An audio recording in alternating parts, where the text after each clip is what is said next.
Hi and welcome to Jessie James Beads. My name is Jem and today we're going all heart. Let's have a look at some of the pieces you will find in the new all heart collection. From the beautiful pastel sweetie hearts across to this gorgeous Valentine's hot red and sparkly blacks gorgeousness. We've got impression or sediment jasper. We've got the most gorgeous Murano inspired glass hearts. We've got these absolutely fantastic collectors in a variety of materials and colourways. We've added in some cubes in red because why not? And also this fantastic textured heart chain. We're going to use some of that beautiful textured heart chain, some of that lacy looking red bead. I've chosen 3 distinctly different heart beads and charms from the collection, and I'm also going to be adding in this beautiful sultry sparkly rondelle. So what we are making today could be a very long drop earring. You can of course change how long the pieces of chain are that you use in this design. I like to think that this could be a pendant as well. So that's what it looks like, and this is what we're going to be using. In terms of wire, I've got 2 wire choices today. I'm going to be using some 20 gauge and I've chosen some gold colour. We're also going to be using just a tiny bit of 18 gauge up at the top there, and it's some very simple techniques. What I want to show you first though is how, if you get hold of this lovely textured heart chain, you can trim this down with really neat ends. So I've gone for 7, 6 and 5 hearts, which denote the length of the drops on my pendant or earrings if you prefer. So what you would do is count the number of hearts, and then we're going to just grip across the chain like so and trim this away as neatly as possible. Tiny little fragments need to go in your scrap pot, and then you have a really nice smooth end to the section of chain. On the other side, you'll have 1.5 loops, which you will also need to just trim away. So across like so. And then use your flush cutters just to make a nice smooth finish. If there are any bits that are a little bit rough, you can take that away with a standard nail file, or you could of course use smithing grits if you prefer. I've pre-cut some lengths to use today. And there are basically 2 techniques, so I'm going to show you a couple of different ways to pop this together, and then I'll show you how to connect it all together at the top. So let's have a look. 1, 2, 3, 4, 5, 6. You could vary how these all come together. Let's start off with a length of that 20 gauge wire. Now that's only a short length, about 5 inches or so. I'm going to make sure that that end is flush cut. And then I'm going to create a nice spiral form just on the end. So if I rotate that around to begin with, what I'm going to do is just smooth over the end like so.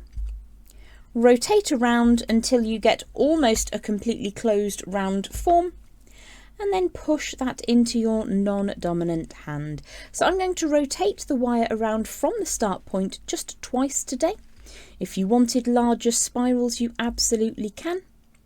And once you've got the spiral of your choice, we're going to turn that wire away on the end, and then we're going to bring in one of those beads. So the technique for the smaller of the 2 hearts is exactly the same.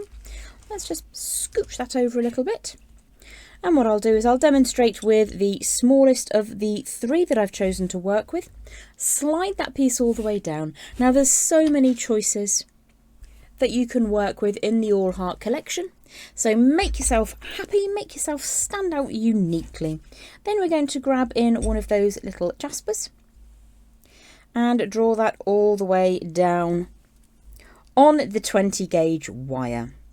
So I like to have them lined up, but you could of course have that at 90 degrees if you wanted to. I'm going to just sit that down in the cleft of the heart like so.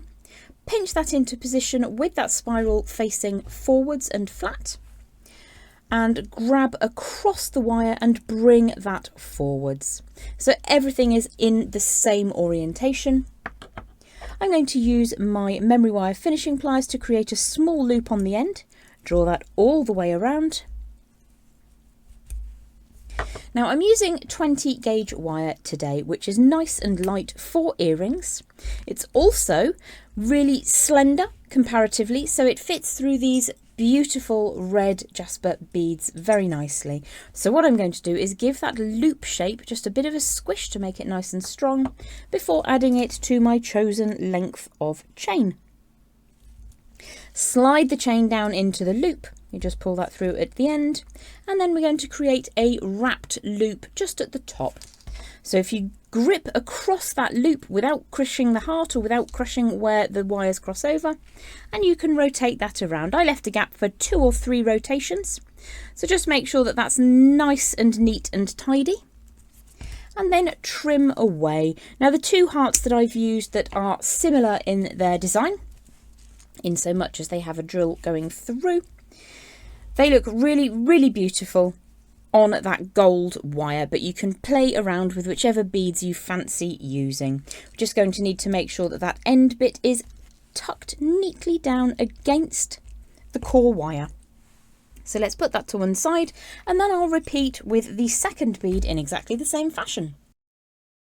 For the charm, I'm going to use another piece of 20 gauge round wire, and down about 1.5 inches from the end I'm going to create a right angle. Using my memory wire finishing pliers, I'm creating a small loop. You could of course use your round nose pliers. We're going to strengthen that little loop,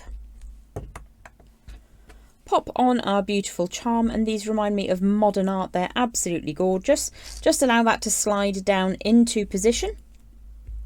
Close the loop back up when you're ready, and then support across that loop whilst you rotate the wire around the core just a handful of times. I usually go for 2 or 3 times.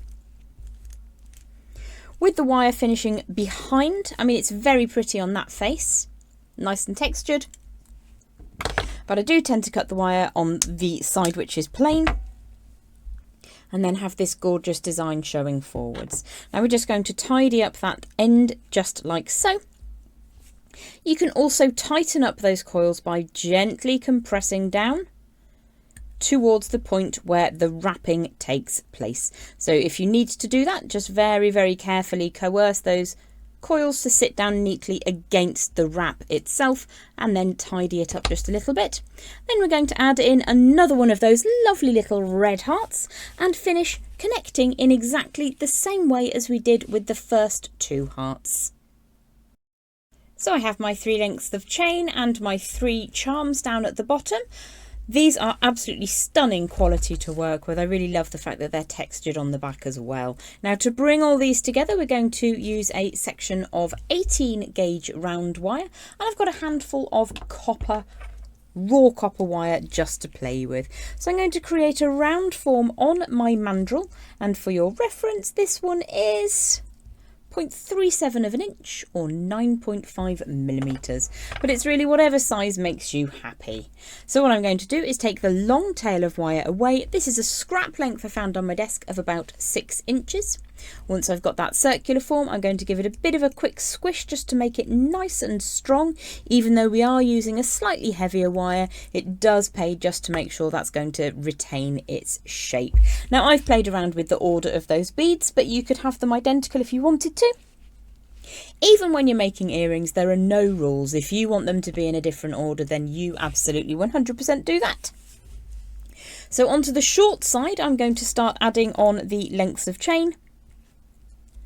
And because the 2 other beads that I've chosen are exactly the same on both sides, it doesn't really matter if I add them in a random direction, because once you decide which is forwards, it's just based on this beautiful metallic charm here. And once you have that in position, what we're going to do is grip across that round form and rotate the wire around the core. So we're just repeating a basic wrapped loop again and again.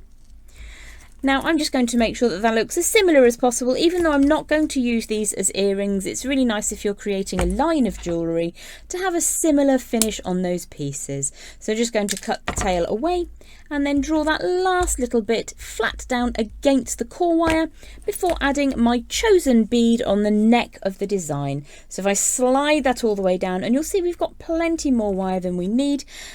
What we will need to do, however, is ensure that the loop at the bottom, where all of our little lengths of chain are connected, they've got a little bit twisted, sorry, there we go.